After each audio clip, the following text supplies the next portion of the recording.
Bismillah, wassalatu wassalam ala rasulillah.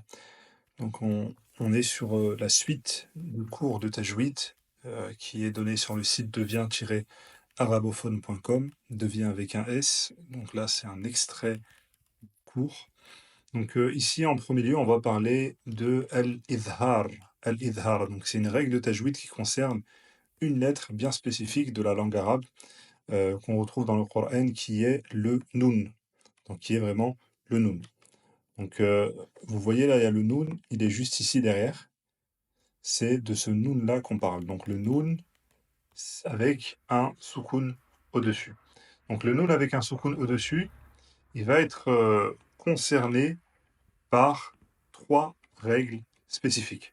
Donc, ces trois règles spécifiques sont al-idram, wal-iqlab, wal-idhar, wa al-ikhfa. Donc, il y a l'idram, al-iqlab, al-idhar et al-ikhfa. Ici, on va voir al-idhar qui est la règle de base. On va vraiment voir la règle de base. Et une fois qu'on aura compris cela, le reste, ça sera assez simple. Donc, l'idhar, c'est quand on va montrer quelque chose. On va montrer le nun.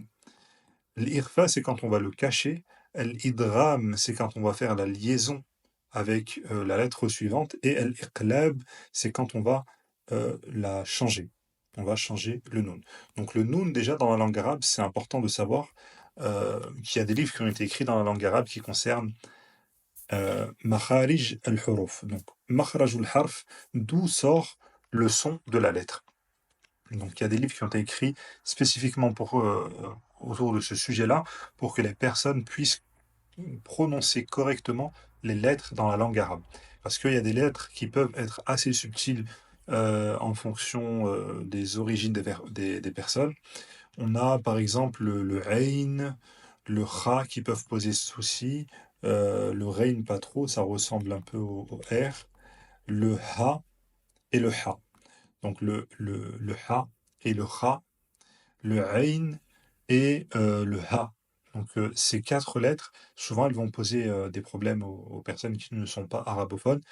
Ils vont avoir du mal à les prononcer correctement. Bah, c'est tout simplement parce qu'ils n'ont pas lu dans les livres qui parlent de Makharij al-Huruf. Donc, dans ces livres-là, souvent vous avez une bouche qui est représentée.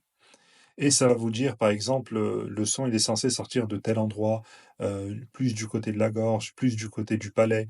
Vraiment, c'est très détaillé. Donc, une fois qu'on a connaissance de ces livres-là, il suffit juste d'utiliser une petite astuce. Cette petite astuce, elle, euh, elle est tout simplement de rajouter un alif devant la lettre. Par exemple, vous allez dire a, a, et où votre son s'arrête, quand vous vous arrêtez, c'est l'endroit d'où sort le son de la lettre. Par exemple, quand je dis a, je sens exactement d'où sort le son de la lettre. Pareillement pour le ah, je sais exactement le dernier point euh, qui touche la partie de ma bouche pour prononcer cette lettre-là. Et donc ça, si ça correspond à ce qui est illustré dans les livres de Makharij al-Huruf, par exemple, si ça vous dit que le ha il vient de la gorge, et quand vous faites ah, eh ben, ça finit sur le palais. Par exemple, vous prononcez ah au lieu de ah, vous sentez vraiment votre palais vibrer à la fin. Ah, eh ben, c'est que vous n'avez pas encore trouvé le bon makhraj. Donc, ça, c'est important à savoir. Maintenant, concernant le noun, en fait, le noun, il est prononcé avec la langue, le bout de la langue, d'accord? Et qui va venir dans les deux dents de devant. Mais pas devant, il va venir, je ne sais pas si on peut le voir par ici, il va venir ici. D'accord? Donc, voilà, c'est pas très très visible, mais la base de la langue, elle va venir ici, toucher les deux dents de devant par derrière. Donc, le an, si quand vous dites an, votre langue s'arrête approximativement à cet endroit-là, c'est que vous avez le bon son. Donc, quand on va faire al-idhar, al-idhar dans la langue arabe, le nun, avec le nun, c'est qu'on va prononcer correctement on va montrer la lettre correctement, comme elle est censée être prononcée, c'est-à-dire avec le bout de la langue derrière les dents de devant. Donc c'est ça, al-idhar. Donc l'idhar dans le noun, c'est assez, c'est assez spécifique parce que normalement, c'est le fait de prononcer le noun correctement, enfin normalement, eh ben ça va considérer, normalement ça devrait considérer ça devrait concerner la plupart des lettres, mais ici ça va concerner seulement 6 lettres. Donc si le noun qu'on voit ici, derrière, vient après lui une de ces 6 lettres-là qu'on va voir, eh bien, il va falloir prononcer le noun avec la langue. Par contre, si la lettre qui suit le noun, qui vient juste après le noun, n'est pas l'une de de ces 6 lettres-là que vous voyez ici, si ce n'est pas l'une de ces 6 lettres-là qui vient après le noun, eh ben, on devra prononcer le noun non pas avec la langue, mais dans la plupart des cas, avec al-khayshum, avec le nez. Avec le nez. On va faire une runna. Euh, donc, dans la plupart des cas, parce que dans certains cas, on annule carrément le noun, ni on la prononce avec le nez, ni on la prononce avec la langue.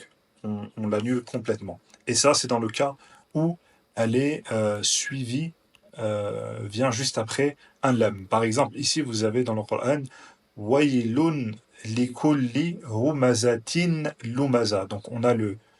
Bon, je vous l'ai pas dit ça, mais on a parlé du noun, je suis d'accord, on a parlé du noun, on a parlé du noun avec le soukoun, mais ça englobe aussi euh, le deuxième accent du tanwin. Parce que le deuxième accent du tanwin, au final, c'est un noun qu'on prononce. Donc là, ici, on dit an, an. S'il y aurait une seule fatha, on dirait a. Mais vu qu'il y en a deux, on dit an. Et c'est pareil pour la kasra, la damma, etc. etc. Donc, ici, par exemple, donc là, c'est un i, c'est i. Par contre, quand vous en mettez deux, c'est in. Donc, le son du noun ici, c'est considéré comme un noun soukoun. Donc, la règle, elle concerne les nouns soukoun qu'on voit clairement, comme ce noun soukoun là. D'accord? C'est un noun soukoun, faites pas attention au mime. Pareil, il y en a un haut. Insan, ici, il y a pas d'accent dessus. La fatha, elle appartient au sin. Donc cette règle-là, elle concerne le nun sukun comme elle concerne le deuxième accent des tanwin, par exemple ici.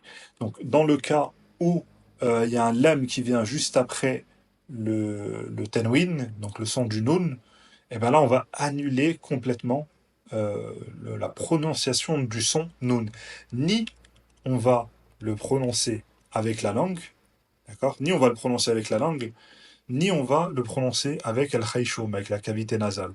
Donc il faudra complètement l'annuler. On dira ici wailul likulli, wailul likulli, wailul likulli. On ne dira pas wailun likulli et on ne dira pas non plus wailun likulli. D'accord? Ni avec la cavité nasale, ni avec la langue. On l'annule complètement.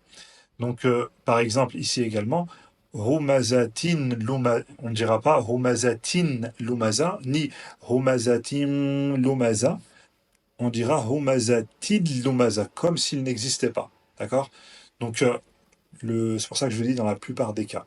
Donc, dans la plupart des cas, quand c'est pas l'une de ces 6 lettres-là, le Ain, le Rain, le Ha, le Kha, la Hamza ou le Ha qui vient juste après le Nun, si ce n'est pas une de ces 6 lettres-là, on va devoir non pas le prononcer avec la langue, mais le prononcer avec Al-Khayshum, avec le nez, avec la cavité nasale, en laissant sa langue complètement neutre comme ici. C'est-à-dire elle ne va pas monter en haut. Je vais vous donner un exemple. Et ça, c'est vraiment une règle qui va vous permettre de vraiment embellir votre récitation du Coran, la runna. Et il y a un hadith du prophète sallallahu alayhi wa sallam qui dit Laysa minna man lam yataghanna bil Qur'an. Donc ne fait pas partie de nous dans le sens approximatif du hadith, de manière générale. Donc ne fait pas partie de nous celui qui ne récite pas le Coran, qui ne chantonne pas le Coran, si on peut dire cela comme ça. Donc man lam yataghanna bil Qur'an, parce que le Coran on le lit d'une certaine manière et pas comme tous les livres.